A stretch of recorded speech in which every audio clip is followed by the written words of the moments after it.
क्या ऐसा हो सकता है कि आप प्रेजेंट इंडेफिनिट का यूज हर रोज करते हो? कैसे? चलो मेरे सवाल का जवाब दीजिए। आप हर सुबह क्या करते हैं? आप मुझे क्या बताओगे? I brush my teeth, I go to work, I study English.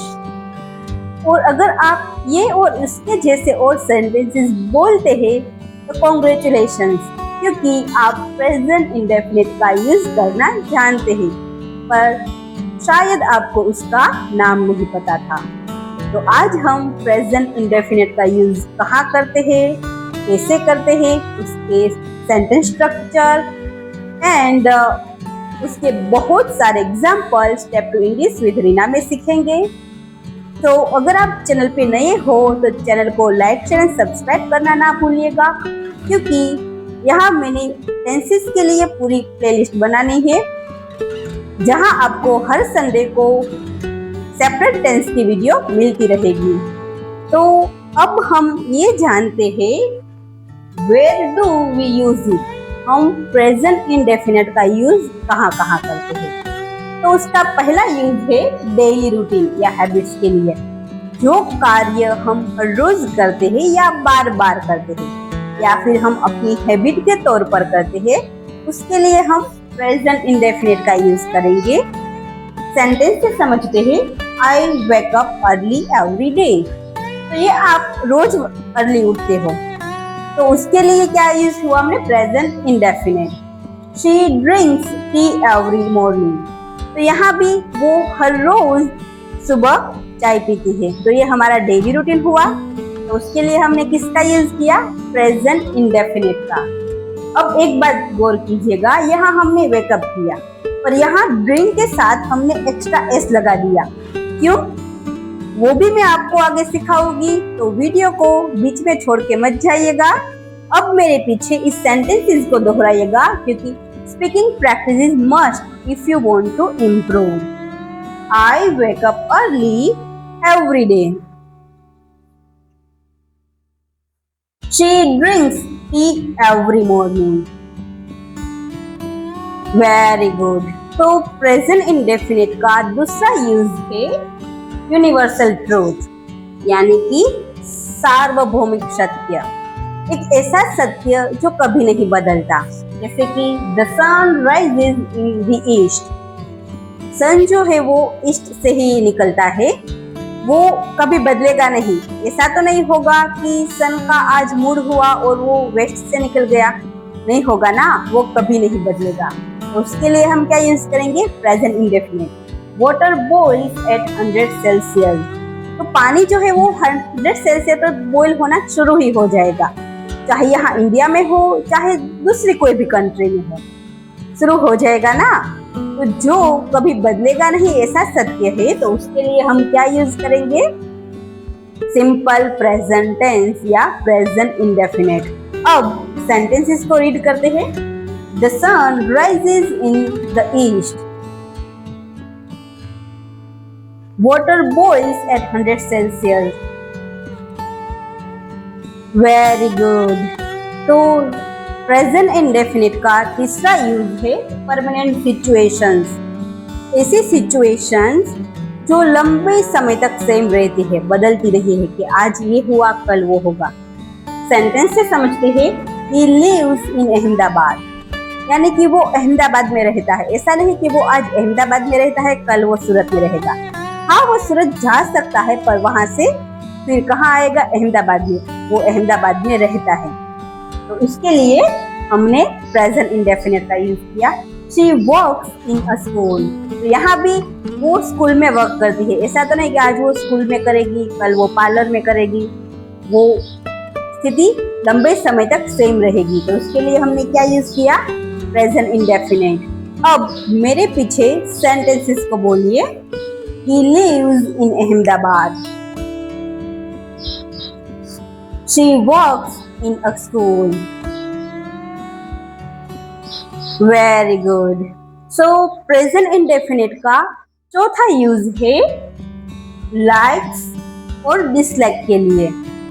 जो चीजें हमें पसंद होती है और नापसंद होती है, उसके लिए भी हम क्या यूज करते हैं? प्रेजेंट इंडेफिनिट का। सेंटेंसेस को देखते हैं। आई लाइक म्यूजिक, हमारी पसंद है। ही हेट्स नॉइज, हमारी नापसंद है। तो हम अब सेंटेंसेस को पढ़ते हैं, मेरे पीछे दोहराइएगा। I like music, he hates noise. Very good. और अब आप मुझे, आपको क्या पसंद है और आपको क्या नापसंद है वो मुझे कमेंट करके बताइएगा, क्योंकि अब आपको पता है कि पसंद और नापसंद के लिए कौन से टेंस का यूज करना है। प्रेजेंट इंडेफिनिट का पांचवा यूज है फैक्ट्स एंड जनरल इंफॉर्मेशन। जो सामान्य जानकारी है वो सामान्य सत्य है, उसके लिए भी हम प्रेजेंट इंडेफिनिट का यूज करते हैं। जैसे सेंटेंस की मदद से समझते हैं। लेट्स ड्रिंक मिल्क, लिया है वो मिल्क पीती है ना। Birds fly in the sky, तो बर्ड स्काई में फ्लाई करते हैं, वो भी तो हमें पता है, वो सामान्य इंफॉर्मेशन है। तो अब आप मेरे पीछे सेंटेंसेस को दोहराइए। Let's drink milk, birds fly in the sky. उसका छठा यूज है टाइम टेबल या फिक्स शेड्यूल्स के लिए। जो टाइम टेबल फिक्स हो या शेड्यूल फिक्स हो उसके लिए भी हम प्रेजेंट इंडेफिनिट का यूज करते हैं। चलो एग्जांपल से समझते हैं। The train leaves eight 7 PM। जो ट्रेन है उसका टाइम टेबल क्या है, वो 7 PM को लीव करती है। स्कूल स्टार्ट एट 8 o'clock, तो स्कूल है वो 8 बजे शुरू हो जाती है। तो ये फिक्स टाइम है, फिक्स शेड्यूल है, उसका टाइम टेबल फिक्स है, इसलिए हमने प्रेजेंट इंडेफिनिट का यूज किया। तो अब आप ये तो जानते हैं कि प्रेजेंट इंडेफिनिट का यूज कहाँ कहाँ करना है, पर अब आपको ये भी तो जानना होगा ना कि उसको पहचानना कैसे है। अगर आप उसे पहचान नहीं पाओगे तो उसका यूज क्या होगा। तो चलो वो समझते हैं। उसकी पहचान करने के लिए आपको क्या देखना है, आपको देखना है कि मेन वर्ब यानी कि जो मुख्य क्रिया है उसमें ता, ती या ते आता है, यानी क्या ता, ती या ते आता है। जैसे कि राधा गाती है, तो यहाँ गाना वो मुख्य क्रिया है, उसके साथ क्या आया ती। वे नाचते हैं, नाचना वो मुख्य क्रिया है, उसमें क्या पीछे आया ते। वह लिखता है, लिखना वो मुख्य क्रिया है, उसमें क्या आया लिखता। तो जब भी कोई मुख्य क्रिया के पीछे ता, ते या ती आता है तब हमें समझना है कि ये प्रेजेंट इंडेफिनिट टेंस है ना, बहुत इजी। तो अब हम प्रेजेंट इंडेफिनिट का पॉजिटिव सेंटेंस बनाना पहले सीखेंगे। तो उसका स्ट्रक्चर देखते हैं, पर एक बात याद रखिएगा, जब भी मैं आपको यहाँ स्ट्रक्चर दूं आप अपनी नोटबुक में लिख लीजिएगा या फिर उसका स्क्रीनशॉट ले लीजिएगा। अगर आपको स्ट्रक्चर समझ में आ गया तो आप कोई भी सेंटेंस बहुत आसानी से बना सकते हो। तो उसका स्ट्रक्चर क्या है, सब्जेक्ट, सब्जेक्ट यानी कि कोई भी काम करने वाला, सब्जेक्ट प्लस वर्ब की फर्स्ट फॉर्म यानी कि बेस वर्ब, उसके साथ ही एस या ईएस लगता है, plus object plus other words. Subject यानी कि काम करने वाला, वर्ब यानी कि कोई क्रिया, ऑब्जेक्ट यानी कि जिस पर वो काम हो रहा है वो, अदर वर्ड्स यानी कि उसके अलावा अगर कोई वर्ड है सेंटेंस में तो उसको हमें पीछे लिखना है। तो स्ट्रक्चर याद रह गया। अब हम ये समझते हैं कि वर्ब में कब हम एस या कब ईएस लगाते हैं। तो जब हमारा सब्जेक्ट यानी कि काम करने वाला थर्ड पर्सन सिंगुलर हो तब हम वर्ब के साथ एस या ईएस लगाते हैं। थर्ड पर्सन सिंगुलर यानी कि ही, शी, इट या फिर कोई एक नेम, तब हम उसके साथ एस या ईएस लगाते हैं। और इसके अलावा अगर आई, वी, यू ये होगा तो उसके साथ हम एस या ईएस नहीं लगाएंगे। तो अब सवाल ये आता है कि कब एस लगाना है कब ईएस लगाना है, वो भी मैं आपको समझाती हूँ। जब भी कोई वर्ब ओ से एंड हो रहा हो तब हमें उसके पीछे ईएस लगाना है। जैसे कि यहाँ गो है, गो में पीछे ओ आया तो यहाँ उसका ईएस लगाकर गोज बन गया। यहाँ डू है, डू में भी पीछे ओ आया तो उसके पीछे एस लगाकर डज बन गया। जब भी कोई वर्ब डबल एस से एंड होता हो, जैसे कि मिस, यहाँ डबल एस है इसलिए हमने ईएस लगाकर मिसेस बना दिया। पास, यहाँ भी डबल एस है तो हमने ईएस लगाया और क्या बन गया? पासिस। एस एच से खत्म होता हो यानी कि ब्रश, तो यहाँ क्या है? एस एच, तो उसके पीछे हमने क्या लगाया? ईएस, तो क्या बन गया? ब्रशेस। यहाँ पुश, तो यहाँ भी एस एच है तो हमने उसके पीछे क्या लगाया? ईएस लगाया, तो क्या बन गया? पुशेस। जब भी कोई वर्ब एक्स पर खत्म होता है यानी कि फिक्स, तो यहाँ एक्स है तो क्या बन गया? फिक्सिस, क्योंकि हमने ईएस लगा दिया। डबल जेड, तब भी हम ईएस लगाते हैं, जैसे कि बज, तो यहाँ डबल जेड है तो बजिज, ईएस लगाकर बजिज बन गया। सी एच, तो जब भी कोई वर्ब सी एच पर खत्म होता हो तब भी हम ईएस लगाते हैं, जैसे कि कैच, उसके पीछे सी एच था तो हमने ईएस लगाकर कैचीज बना दिया। जब भी कोई verb O double S S H X Z या सी एच पर खत्म होता हो तब हम उसके पीछे ईएस लगा देते हैं। और जब भी कोई वर्ब वाई पर खत्म होता हो और वाई से आगे कॉन्सोनेंट हो यानी कि व्यंजन हो तब रूल थोड़ा बदल जाता है। मैं समझाती हूँ। जब भी कोई वर्ब वाई पर खत्म होता हो और उसके आगे व्यंजन हो तब हम वाई को हटा देते हैं, उसके आगे आई लगाकर ईएस लगा देते हैं, जैसे कि CRY क्राई, तो यहाँ लास्ट लेटर वाई है और उसके आगे व्यंजन है यानी कि आर, तो हमने यहाँ क्या किया? CRY को हटाकर उसका आई कर दिया और ईएस लगा दिया, क्राइज। TRY, यहाँ भी लास्ट लेटर वाई है, उसके आगे आर है तो यानी कि व्यंजन है तो हमने वाई का आई करके ईएस लगा दिया, ट्राइज। अब अगर वाई हो पर वाई से पहले वावल हो तब, वावल यानी कि AEIOU ये हो तब हमें क्या करना है?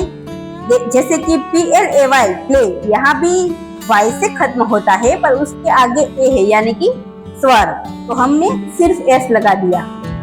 से, यहाँ भी वाई है, वाई से पहले स्वर है तो हमने यहाँ भी एस लगा दिया।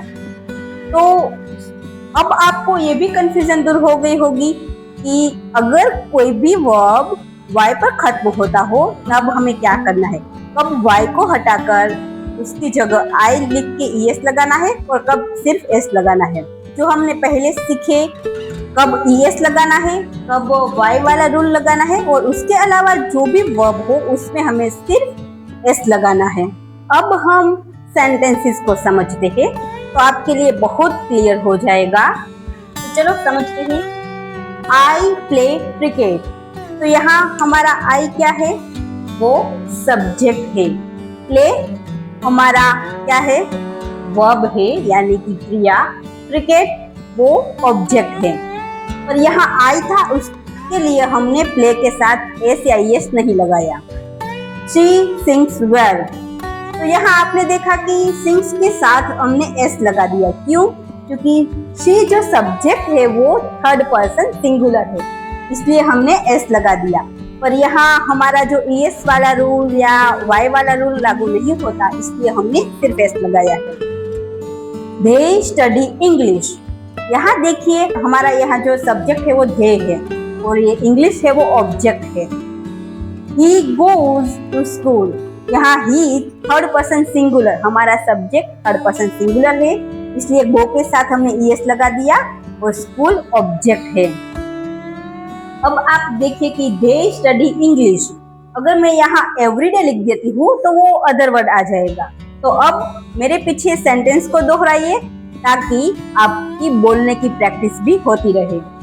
आई play cricket, she sings well,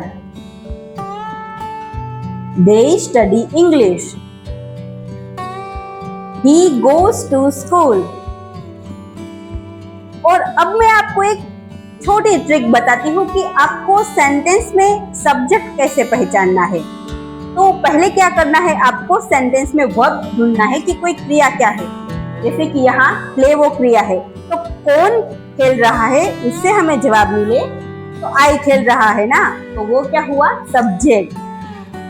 तो हम सब्जेक्ट इस तरह से ढूंढ सकते हैं।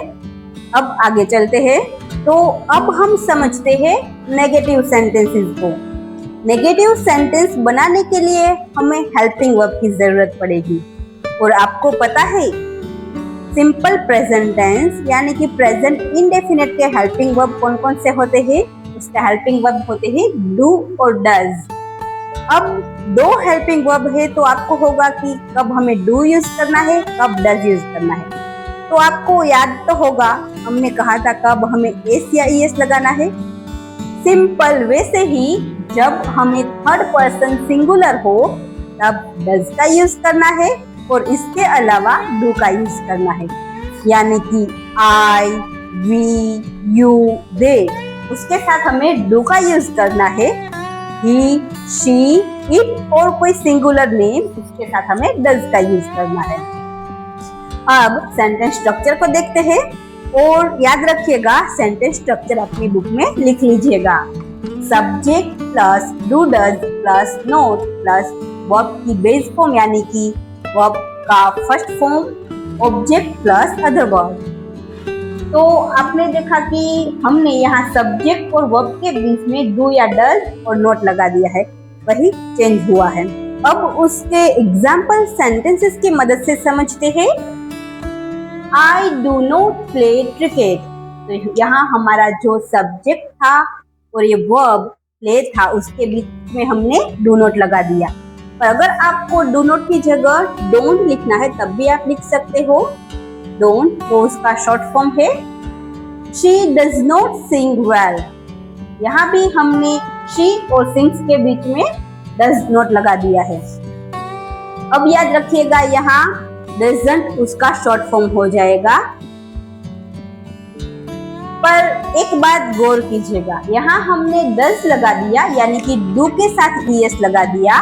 तो यहाँ जो सिंग में एस था ना वो हमने हटा दिया क्योंकि वो एस हमने यहाँ यूज कर लिया है। They do not study English. They don't study English, आप दोनों तरह से बोल सकते हो।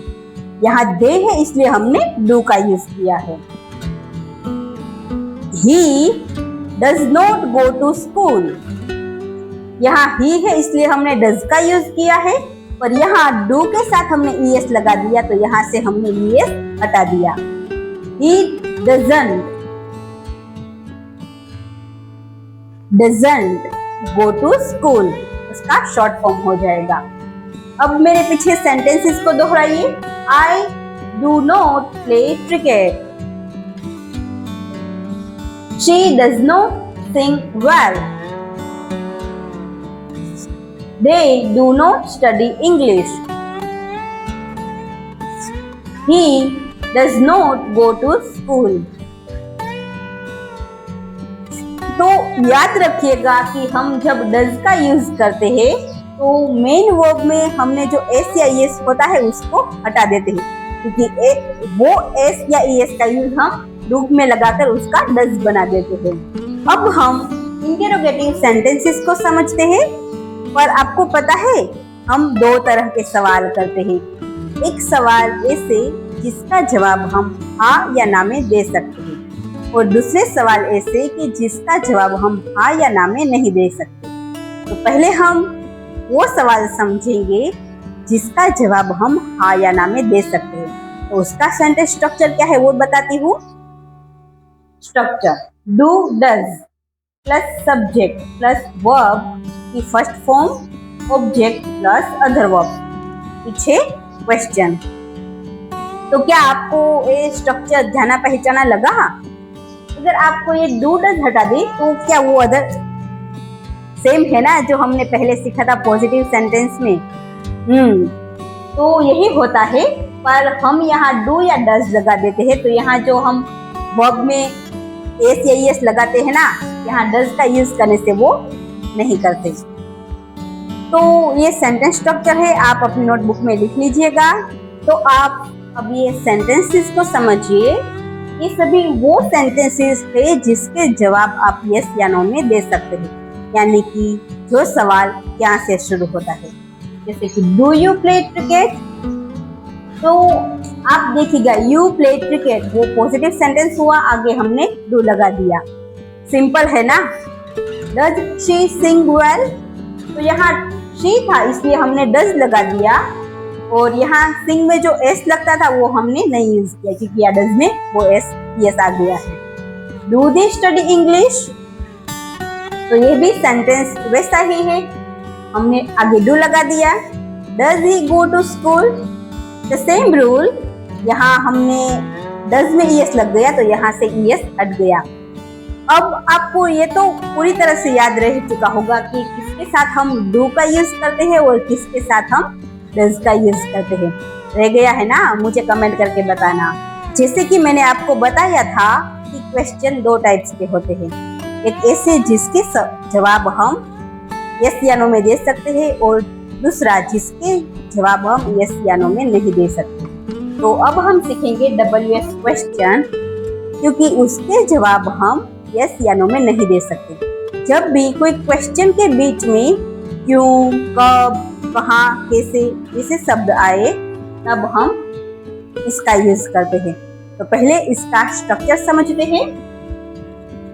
पहले WH वर्ड लगाना है, उसके बाद डू या डज लगाना है, उसके बाद सब्जेक्ट वर्ब की first form object plus other verb, बाद में क्वेश्चन।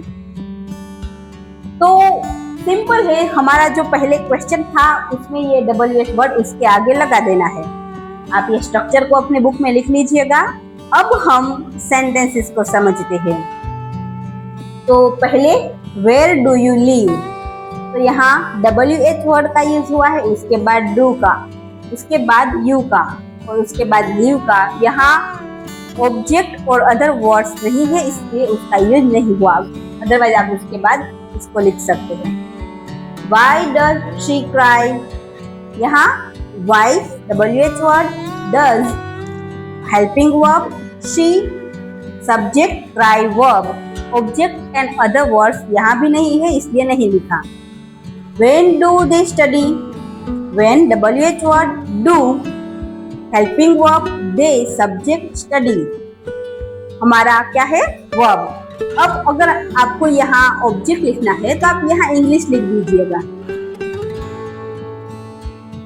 उसके बाद क्वेश्चन लगा दीजिएगा। What does he eat, तो यहाँ पहले WH word does he eat। तो अब मैं आपको ये नहीं बताऊंगी कि यहाँ पर do क्यों यूज हुआ है, यहाँ पर does क्यों यूज हुआ है, क्योंकि मुझे पता है कि आपको वो पूरी तरह से याद है। तो अब आप मेरे पीछे सेंटेंसेस को दोहराइए। Where do you live? Why does she cry? When do they study English? What does he eat? Very good. तो आज हमने प्रेजेंट इंडेफिनिट टेंस को सीखा, उसके स्ट्रक्चर, उसके सेंटेंसेस, कब वो यूज होता है, कब एस या एस लगता है, helping verb and different type of sentences. अब आपके लिए एक छोटा सा होमवर्क है, आप मुझे इस सेंटेंस की इंग्लिश करके कमेंट में बताइएगा। वह हर रोज चाय पीता है। मैं आपके कमेंट का इंतजार करूंगी, और अगर आपको ये वीडियो हेल्पफुल लगी हो तो चैनल को लाइक, शेयर, सब्सक्राइब करना ना भूलें और अपने किसी फ्रेंड के साथ शेयर कर दिएगा। और अगले वीडियो में मिलते हैं प्रेजेंट कंटिन्यूअस टेंस के साथ। तब तक के लिए keep practising, keep learning step to English with Reena.